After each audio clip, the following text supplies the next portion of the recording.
I'm Wendy Zuckerman. You're listening to Science Versus. Today on the show, we're pitting facts against fapping.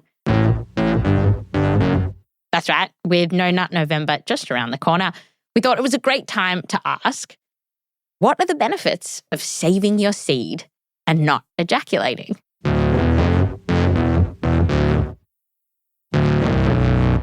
And this is something that former tax accountant and current comedian and also my friend Suren Jayemanne has been curious about for a little while now. Hi, Suren. Hello. How do you feel about being introduced as a sort of semen retention curious? Oh, I thought you were going to say as a former tax accountant. Yeah, that's correct. Now, for those who are uninitiated, semen retention, I've now become very familiar with this term. But it basically means you retain your semen, you keep it in, you don't release it. Yes. When did you start getting curious about this semen retention? Well, yes, I guess more recently as I've sort of delved into like meditation and more kind of yoga, or I would say tantra type stuff, which is like Hindu kind of, I guess, philosophy. And tantra in the West, we think of it as very sex-oriented, but it's actually just kind of like ritualistic ways to build meditation and practice that kind of stuff. A lot of those Eastern philosophies are based on energy and like, are you leaking energy? Is ejaculating leaking energy? Yeah. And I guess at a very high level, this is the stuff that you make people with. So it's like the creative force of life. Yes. And then if you're just kind of wasting it. Giving it to a sock. Yeah, giving it to a sock. It's funny because it is true that for thousands of years, men in particular have been conflicted over whether to fap or not to fap. Yeah, right. And for some in the ancient world, semen was seen as this powerful thing, sometimes this great powerful thing that could do super impressive stuff, like apparently the Sumerian god Enki came.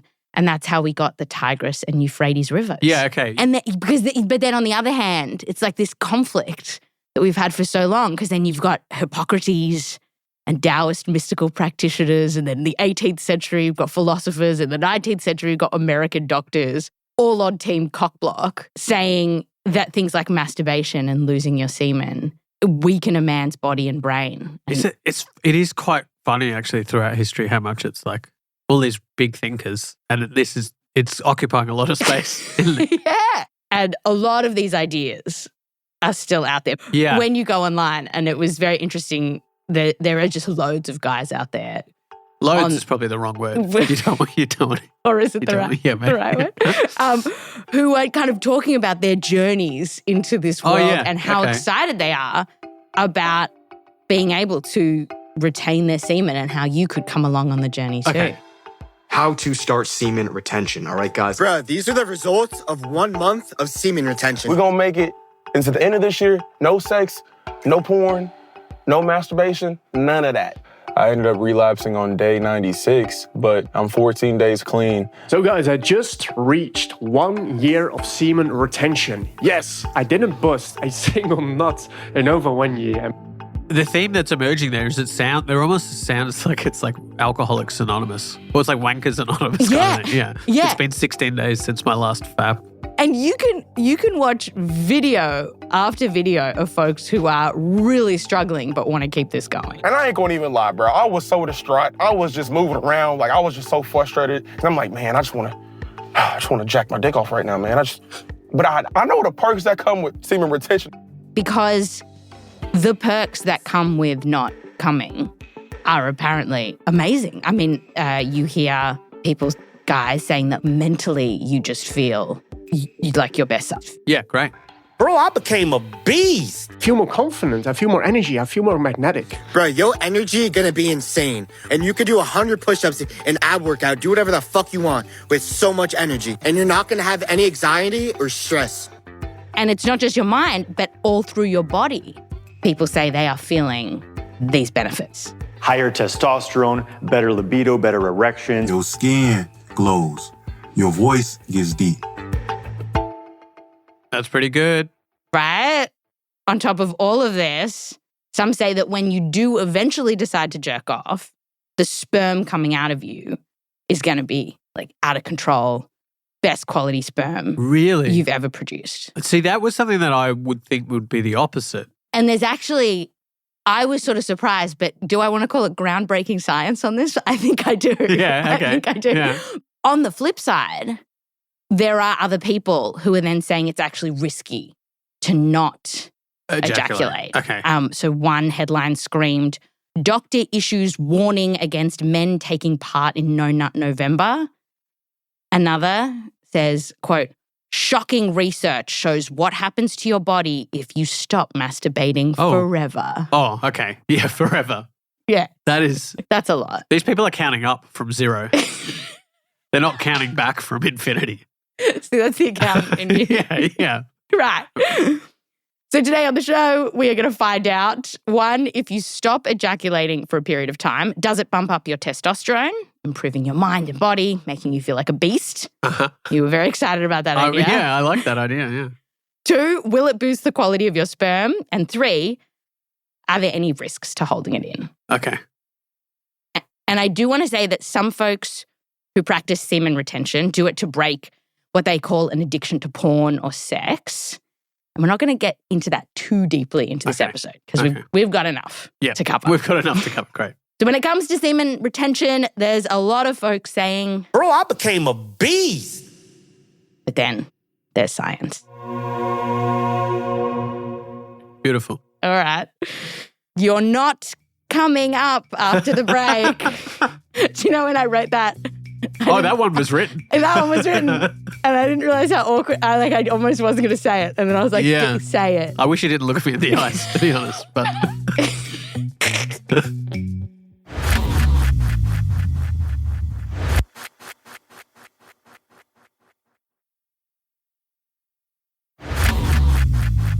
Welcome back. Today on the show, should you try to not come for maybe a month?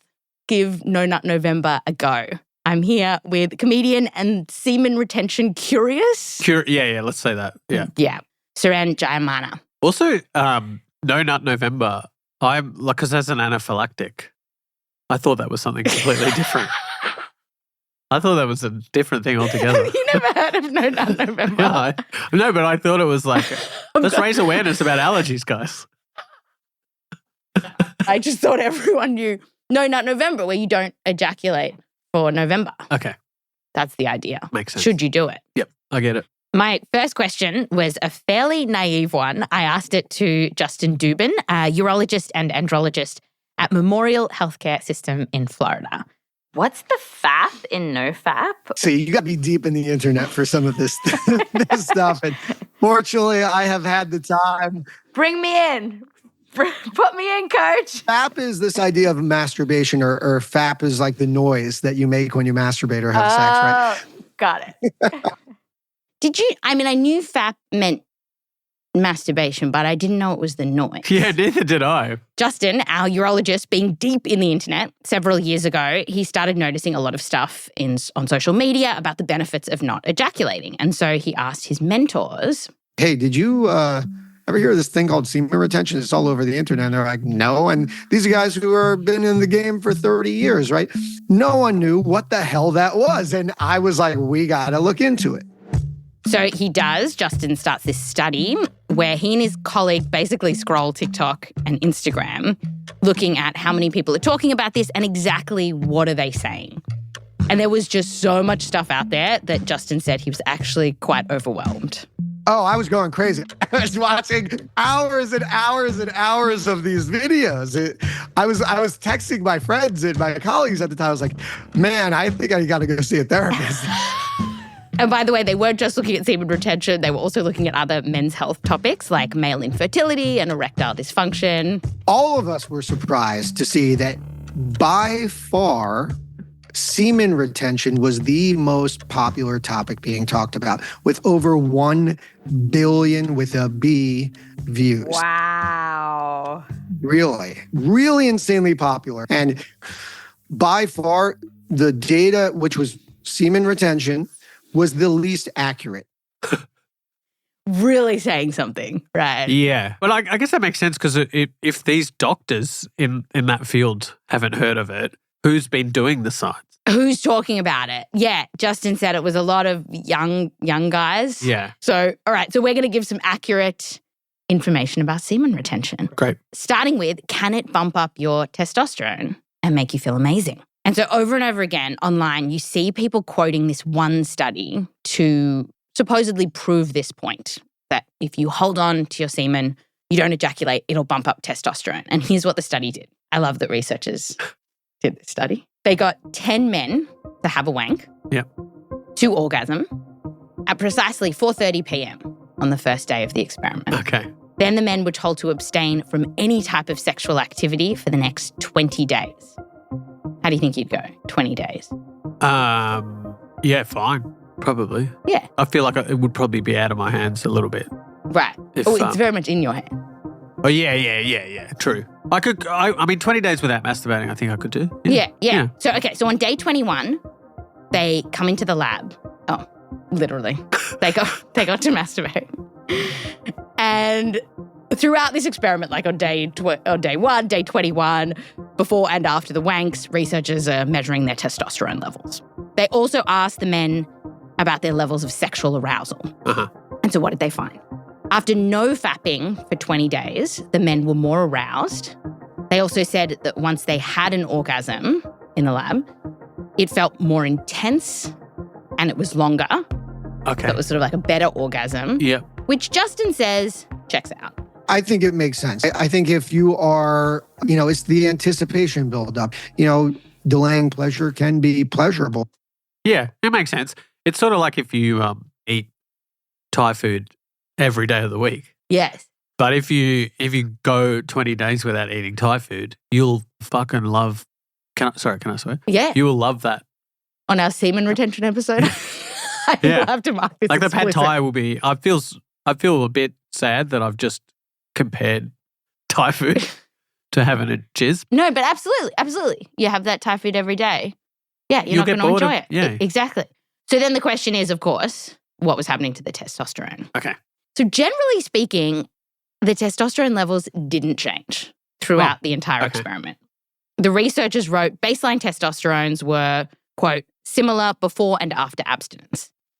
And in fact, the only time they saw a little bit of a bump in testosterone levels was after the fellas had their big wank on day 21. Oh. Right. Which is odd because this is somehow being used as evidence that not fapping bumps up testosterone levels. Right. But to get the little boost of testosterone, you ultimately needed to wank. Uh-huh. So what is interesting is that other studies have shown this kind of thing too, that after you orgasm, and this is for both men and women, you do get a little bump of testosterone. Okay. It doesn't last very long. It's just a little bump. Yeah. But it's something that we've seen in experiment after experiment. Yeah, right. And in fact, the only study that I could find that suggested something a little bit fabulous, if you're not into fapping, is this small study from China that reported that after men didn't ejaculate for a week, testosterone levels went up and then went down on day 8. Ah. But the thing is that paper's been retracted. Oh, okay. So it's interesting this idea persists. And I think one thing that really annoyed Justin while he was doing that sort of doom scrolling on this topic is that some of the benefits that people said flowed from this apparent bump in testosterone didn't make any sense to him. So, for example, people said that their skin looked better and their hair was thicker. Also, it seems kind of selfish. Like you're not fapping, so your skin's glowing and your hair's thicker. So you're just walking around feeling better because you're not fapping, but you're making everyone else horny now. That seems unfair. And from other research, we know that when you get a boost in testosterone, say you've just gone through male puberty, yes, that's associated with acne. And when there's some research to suggest that when men go on testosterone replacement therapy, for some folks, they actually start losing their hair. Total opposites. If you have semen retention and it truly increases your testosterone to high levels, your skin's not going to get better. You might have thinning of your hair. Physiologically, it just doesn't make sense. And so bottom line, when he looks at the research that we have on testosterone and even tries to think of a mechanism, that's the other thing of like, how would not ejaculating boost testosterone levels? Like what could possibly be happening in the body to bump that up? He starts shooting blanks. When I look at the research, I think it is pretty clear that holding your semen does not increase your testosterone levels. So, there's really no good data to suggest that there's any testosterone boosting benefit to semen retention. So what you're saying is, so far, Justin's conclusion is like that he can't find any physiological basis for this, essentially, is what you're saying. So far, we've just looked at testosterone, but there's other things that could be going on during ejaculating that could explain some of the other stuff. The other exciting stuff that people are talking about. Oh, yeah. Okay, great. Yeah. That might actually help their case a little more. So the next thing I wanted to look at is whether not ejaculating could improve your mood and energy and maybe even boost your athletic performance. Ooh. Which is something that a lot of athletes think about. Yes. Have you heard of this idea? It came up a bit during like the World Cup. There was like a coach who banned his players from having sex. That's right. I mean, in the 1998 World Cup, Yeah. the English coach forbade his players from having sex. Yeah, which I think I was probably 12 at that time. That's so funny. You remember that, right? Yeah, but that idea has lodged in my head. Yeah. Muhammad Ali was also into it. Yeah. He built a whole farm. Really? So that he could be away from his wife before a fight.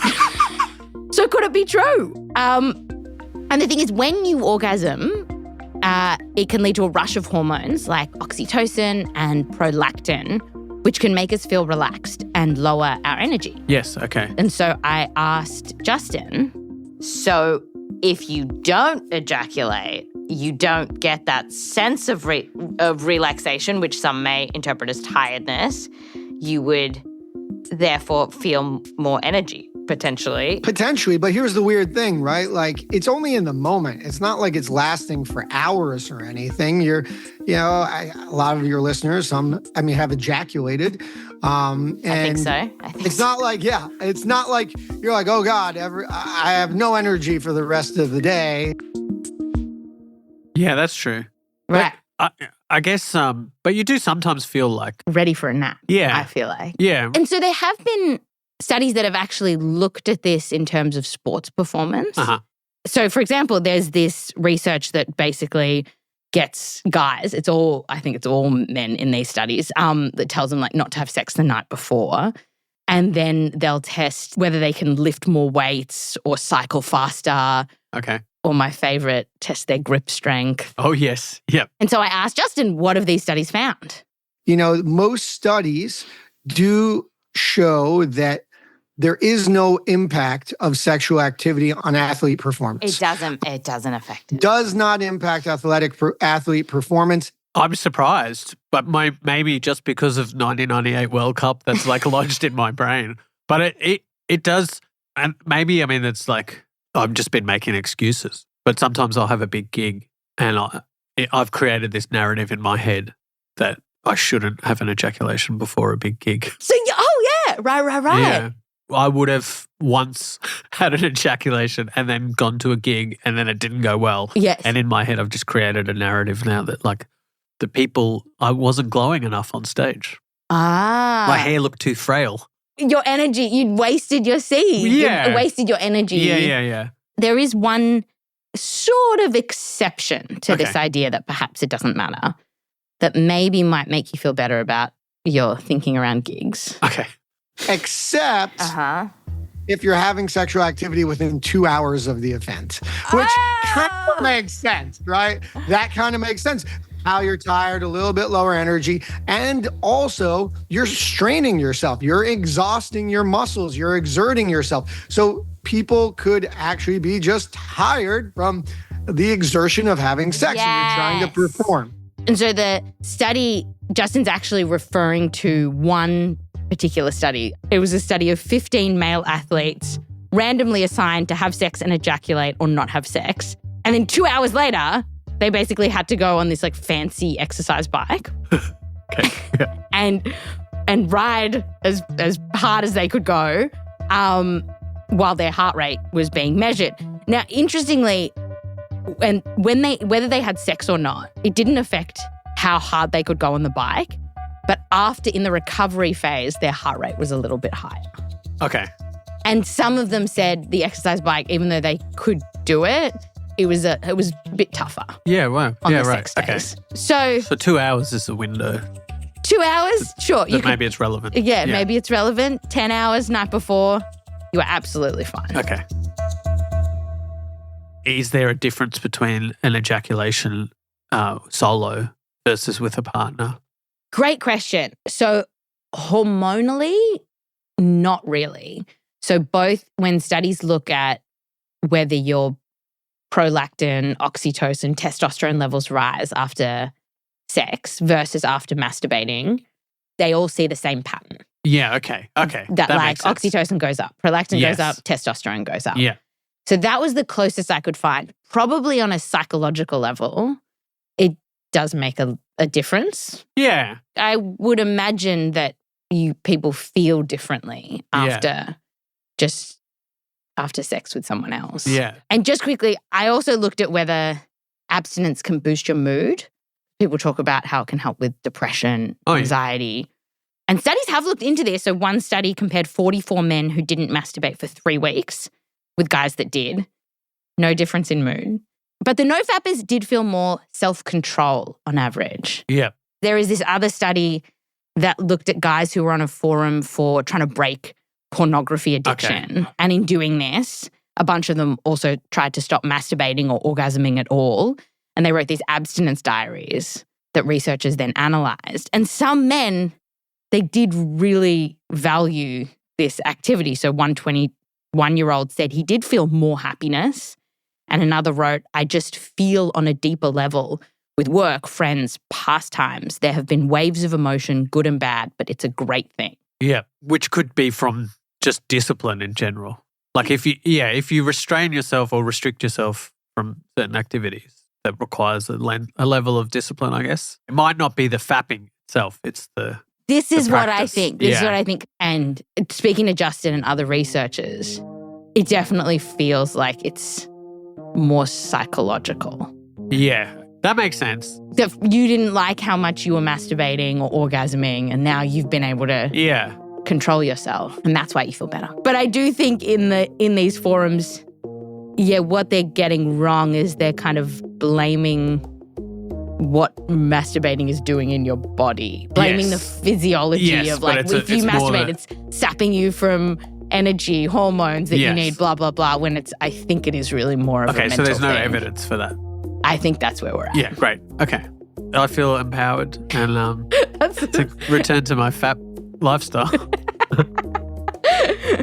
But after the break, can saving your seed boost the quality of your sperm? Oh, great question.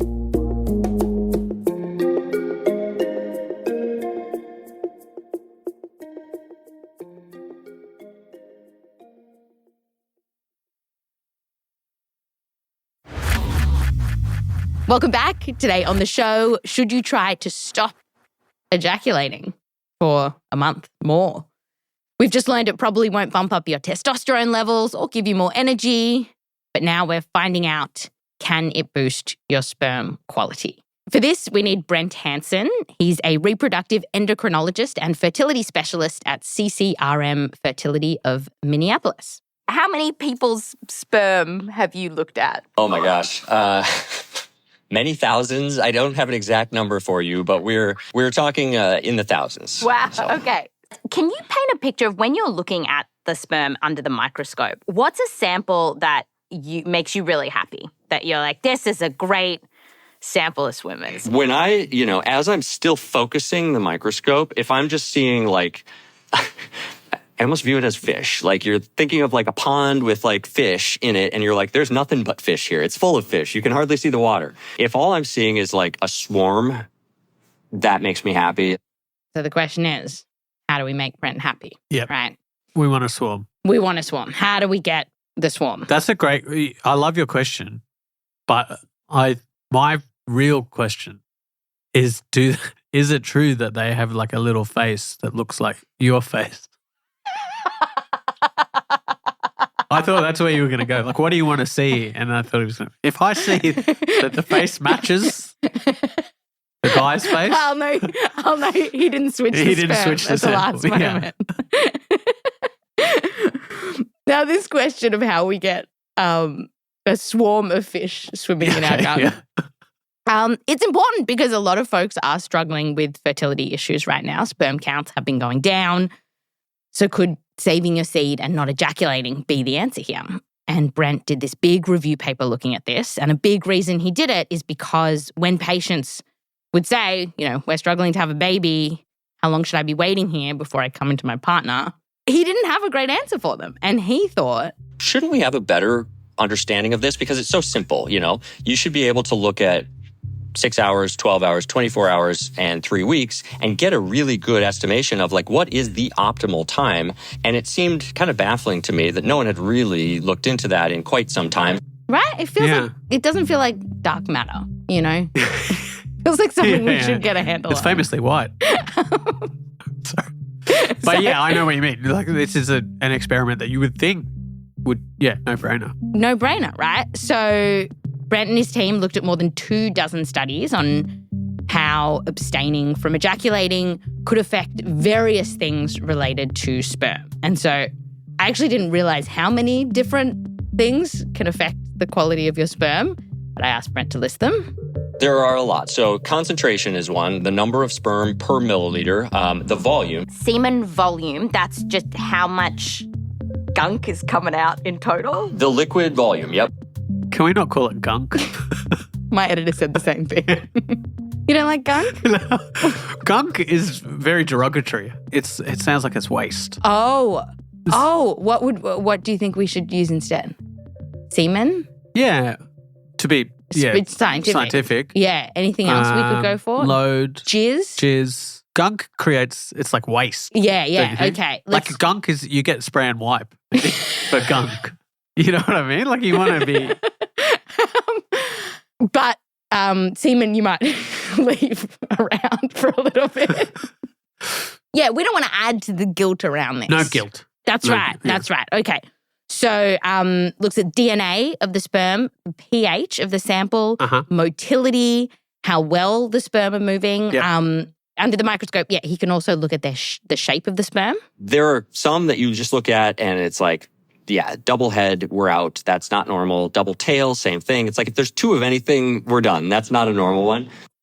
And all of these things can affect the chance that a sperm is going to sneak its way into, through the cervix and ultimately make a baby. And so if you avoid jerking off for a few days or even a few weeks, what happens to all these things? Yes. All right, let's start with sperm count and volume. Okay. Studies over and over again have found that less fapping on average means more sperm when you do come. Okay. Yeah. And so the take-homes, from this were really that the longer you go without ejaculating, the larger that sample will be. Yeah, it's like if you, when the train is delayed or cancelled, there's more people on the platform.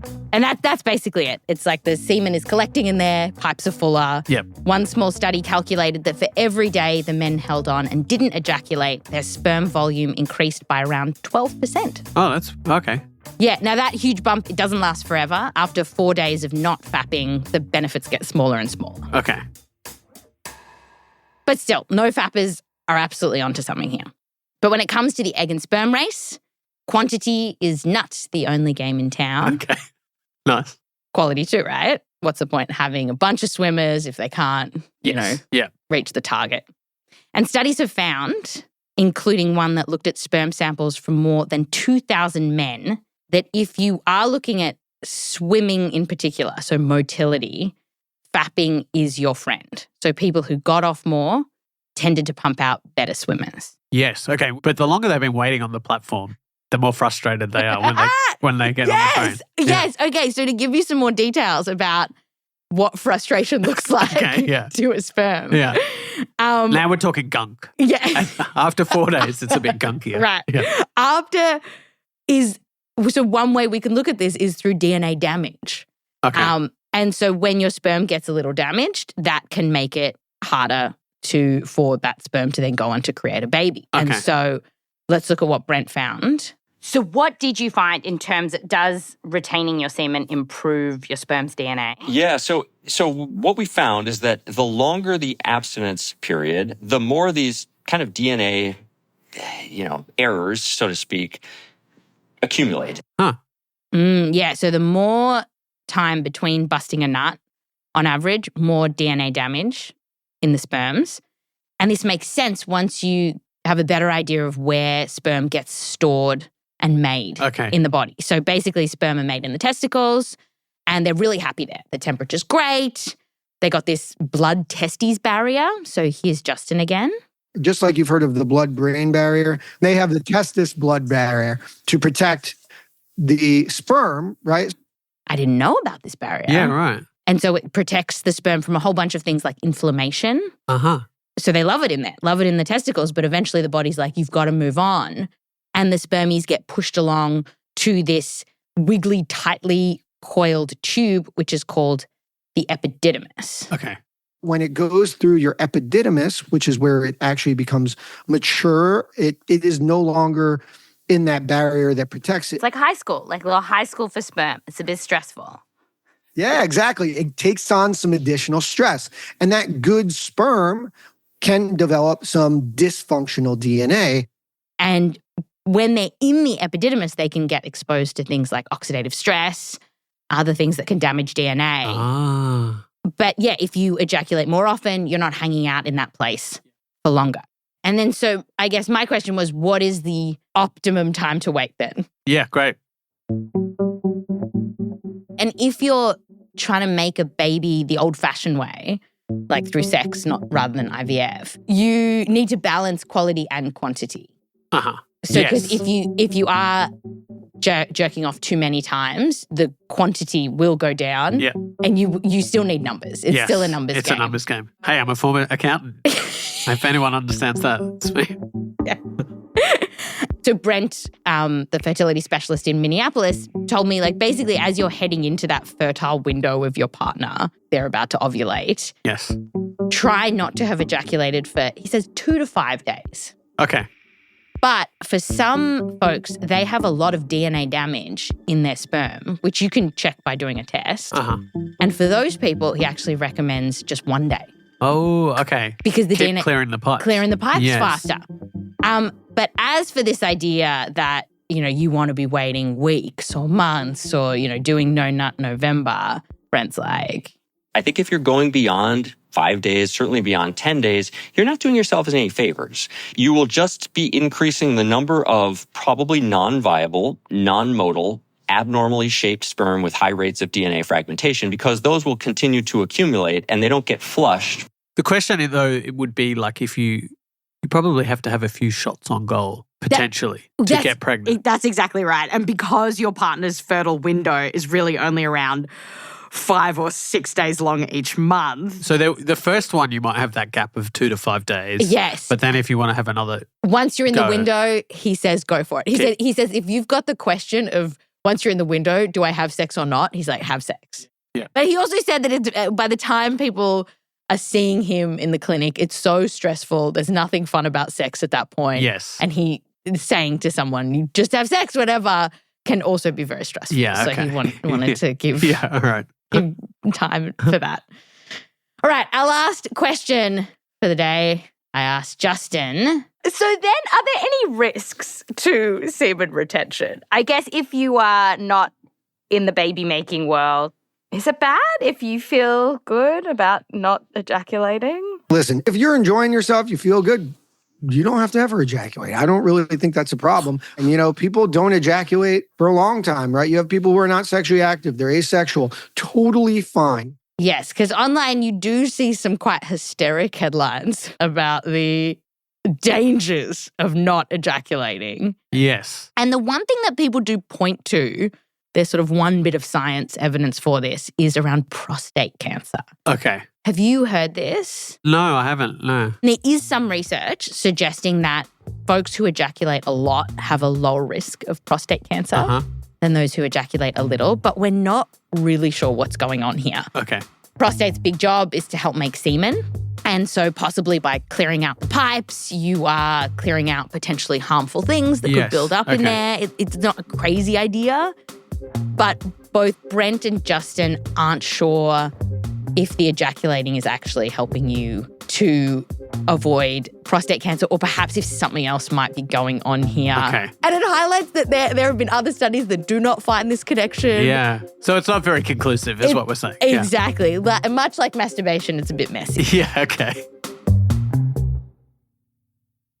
So Justin actually told me that, his bigger concern for people when he's thinking about the risks is that if you are really into not fapping and you join these communities that then tell you jerking off is bad and terrible for you, that is going to cause harm in itself. Oh, right.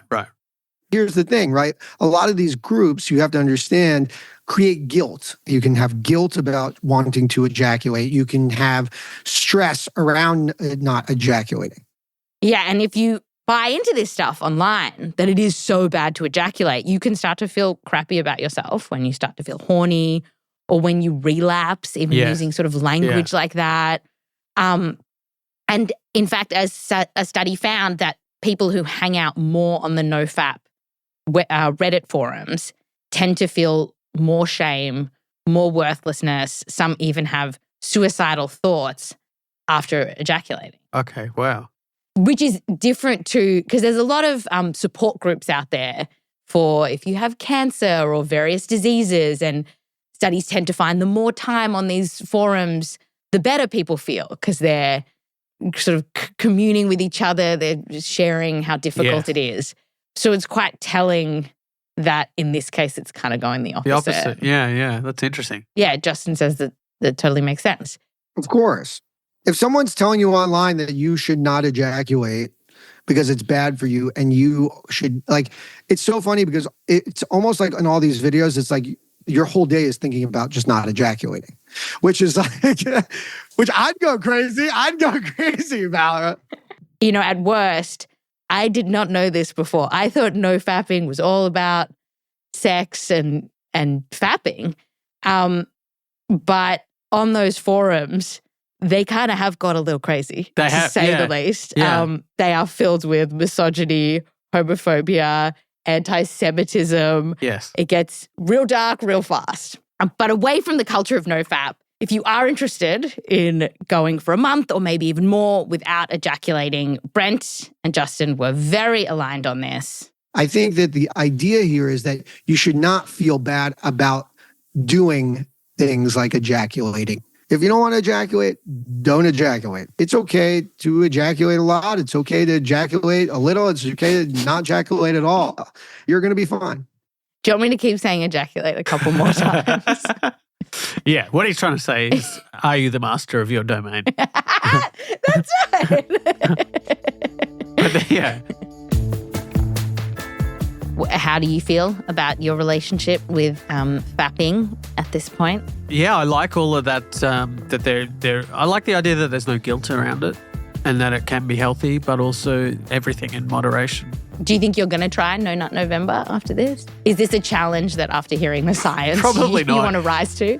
I don't know. It doesn't feel like a challenge that is calling me, but also now I know that it's not detrimental to do it either way, really. To be honest, the opposite feels truer now, where after this discussion, I feel like I should, the pipes thing, part of me, DNA damage sounds so serious. Extreme. Yeah. I mean, it's just... It only matters if you're going to use them. Yeah, exactly. Yeah. It's fine to... The sock doesn't matter if it doesn't mind. The sock doesn't care. A sperm with two heads, the sock's fine with that. That's a novelty for the sock. That is exactly right. Yeah. Thank you so much. No, thank you. I've learnt a lot. I'm no longer curious. You're no longer curious. Yeah. Oh, I'm sorry, though. That's Science Versus. This episode has 71 citations in it. So if you want to read more about anything that we talked about, you can just go to the show notes and click on our transcript, and it is fully cited. So go have fun. There's some fun papers to read. You can find Suren on Instagram at Suren, which is Suren comedy. We are on Instagram too, science_VS. I'm on TikTok at Wendy Zook. Come and say hello.